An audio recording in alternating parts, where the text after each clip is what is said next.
ಹರಿ ಓಂ ಸಾಯಿರಾಮ್. ಶ್ರೀ ಸಾಯಿ ಸಚ್ಚರಿತೆ ಅಧ್ಯಾಯ 22. 22ನೇ ಅಧ್ಯಾಯದಲ್ಲಿ ಬರುವ ವಿಚಾರಗಳು: ಸರ್ಪದಿಂದ ರಕ್ಷಣೆ, ಬಾಳಾಸಾಹೇಬ್ ಮಿರಿಕರ್, ಬಾಪು ಸಾಹೇಬ್ ಬೂಟಿ, ಅಮೀರ್ ಶಕ್ಕರ್, ಹಾವು ಮತ್ತು ಚೇಳು ಹಾಗೂ ಬಾಬಾರವರ ಅಭಿಪ್ರಾಯ. ಸರ್ಪದಿಂದ ರಕ್ಷಣೆ. ಬಾಬಾ ಅವರನ್ನು ಧ್ಯಾನಿಸುವುದು ಹೇಗೆ ಪ್ರಕೃತಿಯ ಮರ್ಮವನ್ನಾಗಲಿ ಪರಮಾತ್ಮನ ರೂಪವನ್ನಾಗಲಿ ಯಾರಿಂದಲೂ ಅಳೆಯುವುದಕ್ಕೆ ಸಾಧ್ಯವಿಲ್ಲವೋ, ವೇದಗಳಿಗಾಗಲಿ ಸಹಸ್ರ ನಾಲಿಗೆಗಳುಳ್ಳ ಆದಿಶೇಷನಿಗಾಗಲಿ ಅದು ಸಾಧ್ಯವಿಲ್ಲ. ಪರಮಾತ್ಮನ ಪಾದವೇ ಸುಖದ ಸಾಧನವೆಂದಿರುವ ಭಕ್ತರಿಗೆ ಪರಮಾತ್ಮನ ರೂಪ ಗೋಚರವಾಗುವುದು. ಆ ಉದಾತ್ತವಾದ ಜೀವನದ ಗುರಿಯನ್ನು ಸಾಧಿಸಲು ಅವನನ್ನು ಧ್ಯಾನಿಸುವ ಸಾಧನ ಒಂದನ್ನು ಬಿಟ್ಟರೆ ಬೇರೆ ಯಾವ ಸಾಧನವನ್ನು ಭಕ್ತರು ಅರಿಯರು. ಹೇಮಾಟ್ ಪಂತರು ಭಕ್ತಿಯ ಮತ್ತು ಧ್ಯಾನದ ಸುಲಭವಾದ ಮಾರ್ಗವನ್ನು ಈ ರೀತಿ ವಿವರಿಸುತ್ತಾರೆ. ಕೃಷ್ಣ ಪಕ್ಷದ ಚಂದ್ರನು ದಿನೇ ದಿನೇ ಕ್ಷೀಣಿಸುತ್ತಾ ಒಂದು ದಿನ ಕಣ್ಮರೆಯಾಗುವನು. ಆ ದಿನವೇ ಅಮಾವಾಸ್ಯೆ. ನಂತರ ಶುಕ್ಲ ಪಕ್ಷ ಆರಂಭವಾಗಿ ಚಂದ್ರನು ಪ್ರಕಾಶಿಸತೊಡಗುತ್ತಾನೆ. ಆಗ ಜನಕೋಟಿಯು ಚಂದ್ರನನ್ನು ನೋಡಲು ಹಾತೊರೆಯುತ್ತದೆ. ಪ್ರತಿಪದೆಯ ದಿನ ಚಂದ್ರನು ಕಾಣಿಸುವುದೇ ಇಲ್ಲ. ಮರುದಿನ ಸ್ವಲ್ಪ ಕಾಣುತ್ತಾನೆ. ವೃಕ್ಷದ ಎಲೆಗಳ ಸಂದಿಯಲ್ಲಿ ಕಾತುರರಾಗಿ ನಾವು ನೋಡುತ್ತಿದ್ದರೆ ಆ ಚಂದ್ರನ ಸೊಬಗೇ ಬೇರೆ. ಇದನ್ನೇ ಆಧಾರವಾಗಿಟ್ಟುಕೊಂಡು ಈಗ ಬಾಬಾರವರ ದಿವ್ಯ ತೇಜ ಪ್ರತಿಭೆಯನ್ನು ಅವಲೋಕಿಸೋಣ. ಸಾಯಿಬಾಬಾರವರ ಫೋಟೋ ನೋಡಿ, ಎಷ್ಟು ಮುದ್ದಾಗಿದೆ. ಬಲಗಾಲನ್ನು ಎಡಗಾಲಿನ ಮಂಡಿಯ ಮೇಲೆ ಹಾಕಿಕೊಂಡು ಎಡಗೈ ಬೆರಳುಗಳನ್ನು ಬಲಗಾಲಿನ ಪಾದದ ಮೇಲಿಟ್ಟುಕೊಂಡು ಕುಳಿತಿದ್ದಾರೆ. ಬಲಗಾಲಿನ ಹೆಬ್ಬೆಟ್ಟಿನ ಮೇಲೆ ಎಡಗೈ ತೋರುಬೆರಳು ಮತ್ತು ಮಧ್ಯದ ಬೆರಳುಗಳನ್ನು ಇಟ್ಟುಕೊಂಡಿರುತ್ತಾರೆ. ಈ ಸ್ಥಿತಿಯಲ್ಲಿ ಕುಳಿತಿರುವ ಬಾಬಾ, ನೀವು ನನ್ನ ಪ್ರತಿಭೆಯನ್ನು ಕಾಣಬಯಸಿದರೆ ಅಹಂಕಾರ ಮತ್ತು ಮಮಕಾರವನ್ನು ತ್ಯಜಿಸಿರಿ. ತೋರು ಬೆರಳು ಮತ್ತು ಮಧ್ಯದ ಬೆರಳು ಇವುಗಳ ಮಧ್ಯೆ ಕಾಣುವ ಬಲಗಾಲಿನ ಹೆಬ್ಬೆಟ್ಟಿನ ಮೇಲೆ ನಿಮ್ಮ ಚಿತ್ತವಿಟ್ಟು ಧ್ಯಾನಿಸಿರಿ. ಆಗ ನಿಮಗೆ ಪ್ರತಿಭೆಯ ಅರಿವಾಗುತ್ತದೆ ಎಂದು ಹೇಳುವಂತಿದೆ. ಆ ನೋಟದ ವೈಖರಿ ಇದೇ ಭಕ್ತಿ ಮಾರ್ಗದ ಸುಲಭ ಸಾಧನ. ಈಗ ಬಾಬಾರವರ ಜೀವಿತವನ್ನು ನೋಡೋಣ. ಬಾಬಾರವರು ಅಲ್ಲಿ ವಾಸ್ತವ್ಯ ಮಾಡಿದ ಮೇಲೆ ಶಿರ್ಡಿಯು ಒಂದು ದೊಡ್ಡ ಯಾತ್ರಾ ಸ್ಥಳವಾಯಿತು. ದೇಶದ ಮೂಲೆ ಮೂಲೆಗಳಿಂದ ಭಕ್ತರು ಬಂದು ಮಸೀದಿಯಲ್ಲಿ ನೆರೆಯುತ್ತಿದ್ದರು. ಬಡವ ಬಲ್ಲಿದರೆಂಬ ಭೇದವೇ ಇರಲಿಲ್ಲ. ಬಾಬಾರವರ ಅಪರಿಮಿತವಾದ ಪ್ರೀತಿ, ಅವರ ಅತ್ಯಾಶ್ಚರ್ಯಕರವಾದ ಜ್ಞಾನ ಸಂಪತ್ತು, ಅಂತರ್ಯಾಮಿತ್ವ ಇವುಗಳನ್ನು ಬಣ್ಣಿಸಲು ಯಾರು ಶಕ್ತರು? ಇವೆಲ್ಲದರ ಅನುಭವ ಪಡೆದಿರುವವರೇ ಧನ್ಯರು. ಕೆಲವು ಸಾರಿ ಬಾಬಾರವರು ಮೌನವನ್ನು ಧರಿಸಿ ಪರಬ್ರಹ್ಮನನ್ನು ಆರಾಧಿಸುತ್ತಿದ್ದರು. ಕೆಲವು ಸಾರಿ ಜಾಗೃತಾವಸ್ಥೆಯಲ್ಲಿ ಭಕ್ತರೊಡನೆ ಕಲೆಯುತ್ತಿದ್ದರು. ಕೆಲವು ಸಾರಿ ನೀತಿ ಕಥೆಗಳನ್ನು ಹೇಳುತ್ತಿದ್ದರು. ಅನೇಕ ಸಾರಿ ಹಾಸ್ಯ ಮತ್ತು ವಿನೋದ ಮಾಡುತ್ತಿದ್ದರು. ಕೆಲವು ಸಾರಿ ಶಾಂತಿಯಿಂದ ಇರುತ್ತಿದ್ದರು. ಮತ್ತೆ ಕೆಲವು ಸಾರಿ ಕುಪಿತರಾಗಿ ಇರುತ್ತಿದ್ದರು. ಕೆಲವು ಸಾರಿ ಸಂಕ್ಷಿಪ್ತವಾಗಿ ಬೋಧಿಸುತ್ತಿದ್ದರು. ಕೆಲವು ಸಾರಿ ಸುಮ್ಮನೆ ವಾದಿಸುತ್ತಿದ್ದರು. ಅನೇಕ ಸಾರಿ ಸರಳವಾಗಿ ಇರುತ್ತಿದ್ದರು. ಭಕ್ತರಿಗೆ ಅನುಗುಣವಾದ ವಿವಿಧೋಪದೇಶ ನೀಡುತ್ತಿದ್ದರು. ಆದ್ದರಿಂದ ಅವರ ಜೀವನವು ನಮ್ಮ ಬುದ್ಧಿ, ಮಾತು ಮತ್ತು ದೃಷ್ಟಿಗೆ ಮೀರಿದುದು ಆಗಿದೆ. ಅವರನ್ನು ನೋಡಬೇಕೆಂಬ ಬಯಕೆ, ಮಾತನಾಡಿಸಬೇಕೆಂಬ ಬಯಕೆ ಇವುಗಳಿಗೆ ತೃಪ್ತಿಯೇ ಇರಲಿಲ್ಲ. ಆದರೂ ಭಕ್ತರು ಪರಮಾನಂದ ಭರಿತರಾಗಿದ್ದರು. ಮಳೆಯ ಹನಿಗಳನ್ನು ಎಣಿಸಬಹುದು, ಗಾಳಿಯನ್ನು ಚರ್ಮದ ಚೀಲದಲ್ಲಿ ಕಟ್ಟಿಡಬಹುದು, ಆದರೆ ಬಾಬಾರವರ ಲೀಲೆಗಳನ್ನು ಅಳತೆ ಮಾಡಲು ಸಾಧ್ಯವಿಲ್ಲ. ಸಾಯಿಬಾಬಾ ಭಕ್ತರ ವಿಪತ್ತುಗಳನ್ನು ಹೇಗೆ ನಿರೀಕ್ಷಿಸುತ್ತಿದ್ದರು ಮತ್ತು ಅವುಗಳಿಂದ ಅವರನ್ನು ಹೇಗೆ ಪಾರು ಮಾಡುತ್ತಿದ್ದರು ಎಂಬ ವಿಚಾರವನ್ನು ಈಗ ಪರೀಕ್ಷಿಸೋಣ.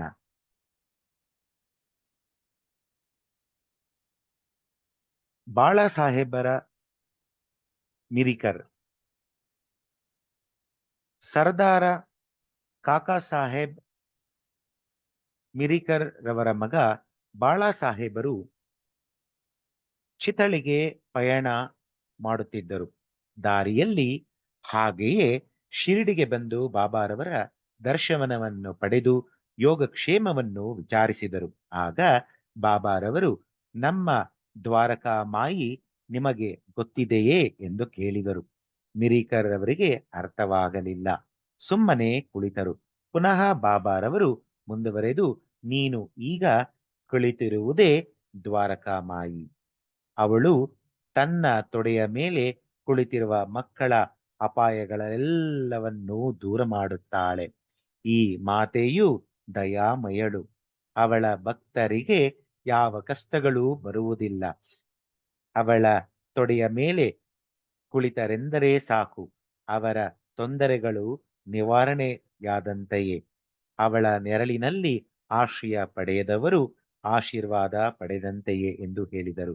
ನಂತರ ಅವರಿಗೆ ಉದಿಯನ್ನು ಕೊಟ್ಟು ಅವರ ಮಸ್ತಕದ ಮೇಲೆ ಅಭಯ ಹಸ್ತವನ್ನು ಇಟ್ಟು ಆಶೀರ್ವದಿಸಿದರು. ಮಿರಿಕರ್ ರವರು ಇನ್ನೇನು ಹೊರಡುವುದರಲ್ಲಿದ್ದರು. ಆಗ ಬಾಬಾ ಅವರು ಪುನಃ, ಲಂಬೂ ಭಾವು ಅಂದರೆ ಸರ್ಪ ನಿನಗೆ ಗೊತ್ತಿದೆಯೇ ಎಂದು ಕೇಳಿದರು. ನಂತರ ತಮ್ಮ ಎಡಮುಷ್ಟಿಯಲ್ಲಿ ಸರ್ಪದಂತೆ ಅಲ್ಲಾಡಿಸುತ್ತಾ, ಅವನು ಬಹಳ ಭಯಂಕರನು, ಆದರೆ ದ್ವಾರಕಾಮಾಯಿಯ ಮಕ್ಕಳನ್ನೇನು ಮಾಡುವುದಿಲ್ಲ.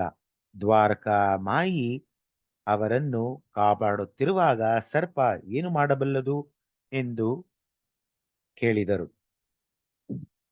ಅಲ್ಲಿದ್ದ ಎಲ್ಲರೂ ಬಾಬಾರವರ ಈ ಮಾತಿನ ಅರ್ಥ ತಿಳಿಯಲು ಕಾತುರರಾಗಿದ್ದರು. ಆದರೆ ಬಾಬಾ ಅವರನ್ನು ಕೇಳುವ ಧೈರ್ಯ ಯಾರಿಗೂ ಇರಲಿಲ್ಲ. ಬಾಳಾ ಸಾಹೇಬರು ಬಾಬಾರವರಿಗೆ ನಮಸ್ಕರಿಸಿ ಶ್ಯಾಮ ಅವರೊಡನೆ ಮಸೀದಿ ಬಿಟ್ಟು ಹೊರಟರು. ಬಾಬಾರವರು ಶ್ಯಾಮ ಅವರಿಗೆ ಮಿರಿಕರ್ ಅವರೊಡನೆ ಪ್ರಯಾಣ ಮಾಡುವಂತೆ ಹೇಳಿದರು. ಶ್ಯಾಮ ಅವರು ಈ ವಿಷಯವನ್ನು ಬಾಳಾ ಸಾಹೇಬರಿಗೆ ತಿಳಿಸಿದಾಗ ಅವರು ಬೇಡವೆಂದರು. ಬಾಳಾ ಸಾಹೇಬರ ಅಭಿಪ್ರಾಯವನ್ನು ಶ್ಯಾಮ ಅವರು ಬಾಬಾ ಅವರಿಗೆ ತಿಳಿಸಿದರು. ಆಗ ಬಾಬಾರವರು, ಸರಿ, ಹೋಗಬೇಡ. ನಾವು ಯಾವಾಗಲೂ ಒಳ್ಳೆಯದನ್ನು ಎಸಗಬೇಕು, ಒಳ್ಳೆಯದನ್ನೇ ಮಾಡಬೇಕು. ಆದರೆ ಏನಾಗಬೇಕೋ ಅದು ಆಗಿಯೇ ಬಿಡುತ್ತದೆ ಎಂದರು. ಸ್ವಲ್ಪ ಕ್ಷಣದಲ್ಲಿಯೇ ಬಾಳಾ ಸಾಹೇಬರು ಪುನಃ ಯೋಚಿಸಿ ಶ್ಯಾಮ ಅವರನ್ನು ಕರೆದು ಅವರು ತಮ್ಮ ಜೊತೆಯಲ್ಲಿ ಬರಬಹುದು ಎಂದರು. ಶ್ಯಾಮ ಇದನ್ನು ಬಾಬಾ ಅವರಿಗೆ ತಿಳಿಸಿ ಅವರ ಅನುಜ್ಞೆ ಪಡೆದು ಬಾಳಾ ಸಾಹೇಬರ ಸಂಗಡ ಹೊರಟರು. ಚಿತಳಿಯನ್ನು ರಾತ್ರಿ 9 ಗಂಟೆಗೆ ತಲುಪಿ ಶ್ರೀ ಮಾರುತಿ ದೇವಸ್ಥಾನದಲ್ಲಿ ತಂಗಿದರು. ಕಚೇರಿಯ ವರಿಷ್ಠರು ಬಂದಿರಲಿಲ್ಲ. ಆದುದರಿಂದ ಮಾತನಾಡುತ್ತಾ ಕುಳಿತರು. ಬಾಳಾ ಸಾಹೇಬರು ಪತ್ರಿಕೆಯನ್ನು ಓದುತ್ತಾ ಚಾಪೆಯ ಮೇಲೆ ಕುಳಿತಿದ್ದರು. ಆಗ ಅವರ ಮೈ ಮೇಲಿದ್ದ ಹೊದಿಕೆಯ ಮೇಲೆ ಯಾರಿಗೂ ತಿಳಿಯದಂತೆ ಒಂದು ಸರ್ಪ ಬಂದು ಕುಳಿತಿತ್ತು. ಅವರ ಜವಾನನು ಇದನ್ನು ನೋಡಿ ಹಾವು ಹಾವು ಎಂದು ಕೂಗಿಕೊಂಡನು. ಬಾಳಾ ಸಾಹೇಬರು ನಡುಗಲಾರಂಭಿಸಿದರು. ಶ್ಯಾಮ ಅವರು ಚಕಿತರಾದರು. ಸದ್ದಿಲ್ಲದೆ ಕೋಲು ತರಲು ಹೊರಟರು. ಸ್ವಲ್ಪ ಹೊತ್ತಲ್ಲಿ ಸರ್ಪವು ಬಾಳಾಸಾಹೇಬರನ್ನು ಬಿಟ್ಟು ಕೆಳಗೆ ಇಳಿಯಿತು. ಕೂಡಲೇ ಅದನ್ನು ಹೊಡೆದು ಕೊಂದರು. ಈ ಅಪಾಯವನ್ನು ಬಾಬಾ ಅವರು ಮೊದಲೇ ನಿರೀಕ್ಷಿಸಿ ಅದರಿಂದ ಅವರನ್ನು ಪಾರು ಮಾಡಿದರು. ಅಂದಿನಿಂದ ಬಾಳಾಸಾಹೇಬರಿಗೆ ಬಾಬಾ ಅವರಲ್ಲಿದ್ದ ಭಕ್ತಿ ದೃಢವಾಯಿತು. ಬಾಪು ಸಾಹೇಬ್ ಬೂಟಿ ಪ್ರಸಿದ್ಧ ಜ್ಯೋತಿಷಿಯಾದ ಶ್ರೀ ನಾನಾ ಡೇಂಗಳೆಯವರು ಶಿರ್ಡಿಯಲ್ಲಿ ಬಾಪು ಸಾಹೇಬ್ ಬೂಟಿ ಅವರಿಗೆ ಈ ದಿನ ನಿಮಗೆ ಗ್ರಹಗತಿಗಳು ಸರಿಯಾಗಿಲ್ಲ, ಅಪಾಯವಿದೆ ಎಂದರು. ಬಾಪು ಸಾಹೇಬರು ಇದರಿಂದ ಮನೋವ್ಯಾಕುಲರಾದರು. ಎಂದಿನಂತೆ ಆ ದಿನ ಅವರು ಮಸೀದಿಗೆ ಬಂದಾಗ ಬಾಬಾ ಅವರು, ನಾನಾ ನಿನಗೇನು ಹೇಳಿದರು?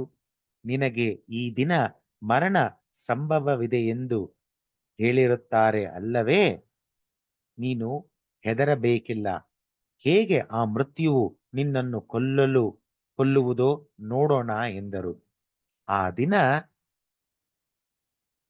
ಸಂಜೆ ಬಾಪು ಸಾಹೇಬರು ತಮ್ಮ ಕೊಠಡಿಗೆ ಹೋಗಿ ಕುಳಿತಾಗ ಒಂದು ಸರ್ಪವನ್ನು ಕಂಡರು. ಅವರ ಜವಾನನು ಅದನ್ನು ಹೊಡೆಯಲು ಕೈ ಎತ್ತಿದನು. ಬಾಪು ಸಾಹೇಬರು ಒಂದು ದೊಡ್ಡ ಕೋಲನ್ನು ತರಲು ಹೇಳಿದರು. ಜವಾನನು ಕೋಲನ್ನು ತರುವುದರೊಳಗೆ ಸರ್ಪ ಮಾಯವಾಗಿತ್ತು. ಆಗ ಬಾಪು ಸಾಹೇಬರು ಬಾಬಾ ಅವರ ಮಾತುಗಳನ್ನು ಜ್ಞಾಪಕಕ್ಕೆ ತಂದುಕೊಂಡು ಸಂತೋಷಭರಿತರಾದರು. ಅಮೀರತ ಶಕ್ಕರ ಕಟುಕರ ಜಾತಿಗೆ ಸೇರಿದ ಕೋಪರ್ಗಾಂವ್ನ ತಾಲೂಕಿನ ಕೊರಾಳಹಳ್ಳಿಯ ಅಮೀರ್ ಶಕ್ಕರ್ ಬಾಂದ್ರಾದಲ್ಲಿ ಕಮಿಷನ್ ಏಜೆಂಟ್ ಆಗಿದ್ದರು. ಅವರು ವಾಯುರೋಗದಿಂದ ನರಳುತ್ತಿದ್ದರು. ದೇವರನ್ನು ಸ್ಮರಿಸಿ ಬಾಬಾರ ಹತ್ತಿರ ಬಂದು ರೋಗವನ್ನು ಗುಣಪಡಿಸುವಂತೆ ಬೇಡಿಕೊಂಡರು. ಅದಕ್ಕೆ ಸಾಯಿಬಾಬಾ ಅವರಿಗೆ ಚಾವಡಿಯಲ್ಲಿ ತಂಗುವಂತೆ ಹೇಳಿದರು. ಆ ಚಾವಡಿಯು ಅನಾರೋಗ್ಯ ಸ್ಥಳವಾಗಿತ್ತು. ಆದರೆ ಬಾಬಾ ಅವರ ಆಜ್ಞೆಯನ್ನು ಮೀರುವಂತೆ ಇರಲಿಲ್ಲ. ಬಾಬಾ ಅವರನ್ನು ಮಸೀದಿಗೆ ಬರಕೊಡಲಿಲ್ಲ. ಆಗಾಗ್ಗೆ ಚಾವಡಿಗೆ ತಾವೇ ಹೋಗಿ ಬರುತ್ತಿದ್ದರು. ರಾತ್ರಿ ಮೆರವಣಿಗೆಯ ನಂತರ ಬಾಬಾ ಅಲ್ಲಿ ಹೋಗಿ ಮಲಗುತ್ತಿದ್ದರು. ಆದುದರಿಂದ ಅಮೀರ್ ಅವರಿಗೆ ಬಾಬಾ ಅವರ ಭೇಟಿ ಆಗಾಗ್ಗೆ ಆಗುತ್ತಲೇ ಇತ್ತು. ಅಮೀರ್ ಶಕ್ಕರ್ ಅಲ್ಲಿ 9 ತಿಂಗಳು ತಂಗಿದ್ದರು. ಅನಂತರ ಬಹುಶಃ ಬೇಸರ ಪಟ್ಟುಕೊಂಡು ಒಂದು ದಿನ ರಾತ್ರಿ ಯಾರಿಗೂ ಹೇಳದೆ ಶಿರ್ಡಿಯನ್ನು ಬಿಟ್ಟು ಕೋಪರ್ಗಾಂವ್ ಧರ್ಮಶಾಲೆಗೆ ಹೋಗಿಬಿಟ್ಟರು. ಅಲ್ಲಿ ಮರಣಾವಸ್ಥೆಯಲ್ಲಿದ್ದ ಒಬ್ಬ ಮುದಿ ಫಕೀರನನ್ನು ಅವರು ಕಂಡರು. ಅವರು ನೀರು ನೀರು ಎಂದು ಕೂಗಿಕೊಳ್ಳುತ್ತಿದ್ದರು. ಅಮೀರ್ ಶಕ್ಕರ ಅವರಿಗೆ ನೀರು ಕುಡಿಯಲು ಕೊಟ್ಟನು. ನೀರು ಕುಡಿದ ತಕ್ಷಣ ಫಕೀರನು ಮರಣ ಹೊಂದಿದನು. ಶಕ್ಕರನಿಗೆ ಆಗ ದಿಕ್ಕು ತೋಚದಂತಾಯಿತು. ಯಾರಿಗಾದರೂ ಈ ಸಂಗತಿ ತಿಳಿದರೆ ತಮ್ಮ ಮೇಲೆಯೇ ಆರೋಪ ಬರುತ್ತದೆ ಎಂದು ಭಾವಿಸಿ ಇದು ಬಾಬಾ ಅವರ ಅನುಮತಿ ಇಲ್ಲದೆ ಬಂದಿದ್ದರ ಫಲವೆಂದು ತಿಳಿದು ಪಶ್ಚಾತ್ತಾಪ ಪಟ್ಟುಕೊಂಡು ಅದೇ ರಾತ್ರಿ ಬಾಬಾ ಅವರ ನಾಮಸ್ಮರಣೆ ಮಾಡುತ್ತಾ ಬೆಳಗಾಗುವುದರೊಳಗೆ ಶಿರ್ಡಿಗೆ ಬಂದು ತಲುಪಿದನು. ನಂತರ ಬಾಬಾ ಅವರು ಹೇಳಿದಷ್ಟು ದಿನ ಚಾವಡಿಯಲ್ಲಿಯೇ ತಂಗಿ ಪೂರ್ತಿ ಗುಣ ಹೊಂದಿದರು. ಒಂದು ದಿನ ರಾತ್ರಿ, ಓ ಅಬ್ದುಲ್ಲಾ, ಯಾವುದೋ ಒಂದು ಭೂತ ನನಗೆ ಅಪ್ಪಳಿಸುತ್ತಿದೆ ಎಂದು ಬಾಬಾ ಕೂಗಿಕೊಂಡರು. ಅಬ್ದುಲ್ಲಾ ದೀಪ ತೆಗೆದುಕೊಂಡು ಬಂದು ಬಾಬಾ ಅವರ ಹಾಸಿಗೆಯ ಸುತ್ತಲೂ ನೋಡಿದನು. ಏನೂ ಕಾಣಿಸಲಿಲ್ಲ. ಬಾಬಾ ಅವನಿಗೆ ಸರಿಯಾಗಿ ನೋಡಲು ಹೇಳಿ ತಮ್ಮ ಸಟಕಾದಿಂದ ನೆಲಕ್ಕೆ ಹೊಡೆಯುತ್ತಾ ಕುಳಿತರು. ಅಮೀರ್ ಶಕ್ಕರ ಸರ್ಪ ಬಂದಿರಬಹುದೆಂದು ಅನುಮಾನಿಸಿದರು. ಅಮೀರರಿಗೆ ಬಾಬಾ ಅವರ ರೀತಿ ನೀತಿಗಳನ್ನು ಗ್ರಹಿಸುವ ಶಕ್ತಿ ಇದ್ದಿತು. ಬಾಬಾ ಅವರಿಗೆ ಶಕ್ಕರರ ಹಾಸಿಗೆಯ ಹತ್ತಿರ ಒಂದು ಸರ್ಪ ಕಾಣಿಸಿತು. ಅಬ್ದುಲ್ಲನಿಗೆ ಅಲ್ಲಿ ದೀಪವನ್ನು ತರಲು ಹೇಳಿದರು. ದೀಪದ ಬೆಳಕಿನಲ್ಲಿ ಹಾಸಿಗೆಯ ಬಳಿ ಸರ್ಪವೊಂದು ಸುತ್ತಿಕೊಂಡು ಕುಳಿತಿರುವುದು ಕಂಡುಬಂದಿತು. ಕೂಡಲೇ ಅದನ್ನು ಕೊಲ್ಲಲಾಯಿತು. ಹೀಗೆ ಬಾಬಾ ಸಮಯೋಚಿತ ಎಚ್ಚರಿಕೆ ಕೊಟ್ಟು ಅಮೀರರನ್ನು ಕಾಪಾಡಿದರು. ಹಾವು ಮತ್ತು ಚೇಳು. ಬಾಬಾ ಅವರು ತಿಳಿಸಿದ ಪ್ರಕಾರ ಕಾಕಾ ಸಾಹೇಬ್ ದೀಕ್ಷಿತರು ಪ್ರತಿದಿನ ಏಕನಾಥರಿಂದ ವಿರಚಿತವಾದ ಭಾಗವತ ಮತ್ತು ಭಾವಾರ್ಥ ರಾಮಾಯಣ ಎಂಬ 2 ಗ್ರಂಥಗಳನ್ನು ಮಸೀದಿಯಲ್ಲಿ ಪಠನ ಮಾಡುತ್ತಿದ್ದರು. ತಮ್ಮ ಮಾತೆಯ ಅನುಜ್ಞೆಯಂತೆ ಶ್ರೀರಾಮನ ಮಹತ್ವವನ್ನು ಪರೀಕ್ಷಿಸಿದ ಭಾಗವನ್ನು ಅವರು ಹೇಳುತ್ತಿದ್ದಾಗ ಶ್ರೋತೃಗಳು ಮುಗ್ಧರಾಗಿದ್ದರು. ಅವರಲ್ಲಿ ಹೇಮಾಟ್ ಪಂತರು ಒಬ್ಬರಾಗಿದ್ದರು. ಆಗ ದೊಡ್ಡ ಚೇಳೊಂದು, ಅದು ಎಲ್ಲಿಂದ ಬಂದಿತೋ ತಿಳಿಯದು, ಹೇಮಾಟ್ ಪಂತರ ಸೊಂಟದ ಮೇಲೆ ಬಂದು ಕುಳಿತಿತ್ತು. ಮೊದಲು ಅದು ಯಾರಿಗೂ ಗೊತ್ತಾಗಲೇ ಇಲ್ಲ. ಪರಮಾತ್ಮನ ಲೀಲೆಗಳನ್ನು ಕೇಳುತ್ತಿರುವವರನ್ನು ಪರಮಾತ್ಮನೇ ರಕ್ಷಿಸುವವನಾಗಿದ್ದರಿಂದ ಅವರಿಗೆ ಚೇಳು ಕುಳಿತಿರುವುದು ಹೇಗೋ ತಿಳಿಯಿತು. ಅದೂ ಸಹ ಕಥೆಯನ್ನು ಶ್ರವಣ ಮಾಡುತ್ತಿರುವಂತೆ ಕಾಣುತ್ತಿತ್ತು. ಆಗ ಹೇಮಾಟ್ ಪಂತರು ಗಲಾಟೆ ಮಾಡದೆ ಧೋತರವನ್ನು ಮೆಲ್ಲಗೆ ತೆಗೆದು ಚೇಳನ್ನು ಹೊರಗೆ ತಂದು ಚೆಲ್ಲಿದರು. ಇನ್ನೊಂದು ಸಂದರ್ಭದಲ್ಲಿ ಕೆಲವರು ಒಂದು ರಾತ್ರಿ ದೀಕ್ಷಿತವಾಡದ ಅಟ್ಟದ ಮೇಲೆ ಮಾತನಾಡುತ್ತಾ ಕುಳಿತಿದ್ದರು. ಆಗ ಕಿಟಕಿಯ ಸಂದಿಯಿಂದ ಒಂದು ಭಯಂಕರ ಸರ್ಪವು ಬಂದು ಸುರುಳಿ ಸುತ್ತುಕೊಂಡು ಕುಳಿತಿತ್ತು. ಎಲ್ಲರೂ ಕೋಲು ತರಲು ಹೊರಟರು. ಅದನ್ನು ಹೊಡೆಯಲು ಪ್ರಯತ್ನಪಟ್ಟರು. ಆದರೂ ಅದು ಸಿಗದೆ ಅದೇ ಸಂದಿಯ ಮೂಲಕ ಮಾಯವಾಯಿತು. ಬಾಬಾ ಅವರ ಅಭಿಪ್ರಾಯ. ಆಗ ಮುಕ್ತಾರಾಮನೆಂಬ ಭಕ್ತನು ಅದು ತಪ್ಪಿಸಿಕೊಂಡು ಹೋಗಿರುವುದು ಒಳ್ಳೆಯದಾಯಿತೆಂದು ಹೇಳಿದನು. ಅದಕ್ಕೆ ಹೇಮಾಟ್ ಪಂತರು ಸರ್ಪಗಳನ್ನು ಕೊಲ್ಲುವುದು ಸರಿ ಎಂದು ವಾದಿಸಿದರು. ಹೀಗೆ ಚರ್ಚೆ ಬಿರುಸಾಗಿ ನಡೆಯಿತು. ಕೊನೆಗೆ ಎಲ್ಲರೂ ತಮ್ಮ ತಮ್ಮ ಮನೆಗಳಿಗೆ ಹಿಂತಿರುಗಿದರು. ಮರುದಿನ ಬಾಬಾ ಮಸೀದಿಯಲ್ಲಿ ಕುಳಿತಾಗ ನೆನೆ ರಾತ್ರಿ ವಾಡದಲ್ಲಿ ಯಾವ ಚರ್ಚೆ ನಡೆಯಿತು ಎಂದು ಕೇಳಿದರು. ಅವರಿಗೆ ವಿಷಯ ತಿಳಿಸಿದಾಗ ಬಾಬಾ, ಚೇಳುಗಳೇ ಇರಲಿ ಸರ್ಪಗಳೇ ಇರಲಿ, ಭಗವಂತನು ಎಲ್ಲಾ ಪ್ರಾಣಿಗಳಲ್ಲಿಯೂ ಜೀವಿಸಿರುತ್ತಾನೆ. ಅವನೇ ಪ್ರಪಂಚದ ಸೃಷ್ಟಿ ಸ್ಥಿತಿ ಲಯಗಳಿಗೆ ಕಾರಣನು. ಸಕಲ ಜೀವರಾಶಿಗಳು ಅವನ ಆಜ್ಞೆಯನ್ನು ಪಾಲಿಸಬೇಕು.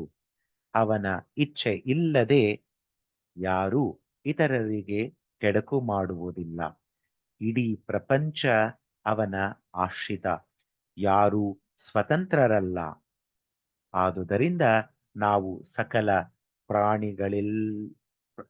ಪ್ರಾಣಿಗಳಲ್ಲಿಯೂ ಪ್ರೀತಿ ಮತ್ತು ದಯೆ ತೋರಿಸಬೇಕು. ಅವುಗಳನ್ನು ವಿನಾಕಾರಣ ಕೊಲ್ಲುವುದನ್ನು ಬಿಡಬೇಕು. ದೇವರೇ ಸರ್ವರಕ್ಷಕ ಎಂದು ಉಪದೇಶಿಸಿದರು. ಓಂ ತತ್ಸತ್. ಶ್ರೀ ಸದ್ಗುರು ಸಾಯಿನಾಥ್ ಚರಣಾರ್ಪಣಮಸ್ತು. ಇಲ್ಲಿಗೆ ಅಧ್ಯಾಯ 22 ಸಂಪೂರ್ಣವಾದುದು. ಸಾಯಿರಾಮ್.